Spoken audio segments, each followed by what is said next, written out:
السلام عليكم ورحمة الله وبركاته. داود يالكسر دوada barnaamijkeeni Top 10ka. barnaamijka Top 10ka maanta waxaan ku soo qaadan doonaa 10ka wadan ee ugu qanisan caalamka.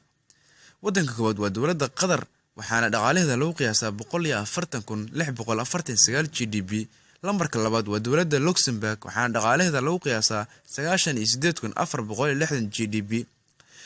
lambarka saddexaad waa dawladda Singapore, waxaana dhaqaalaheeda lagu qiyaasaa 82,763 GDP. lambarka afaraad waa dawladda Kuwait, waxaana dhaqaalaheeda lagu qiyaasaa 73,246 GDP. lambarka shanaad waa dawladda Brunei Darussalam, waxaana dhaqaalaheeda lagu qiyaasaa 71,185 GDP. dawladda lixaad waa United Arab Emirates, waxaana dhaqaalaheeda lagu qiyaasaa 67,648 GDP. lambarka toddobaad waa dawladda Norway, waxaana dhaqaalaheeda lagu qiyaasaa 65,614 GDP.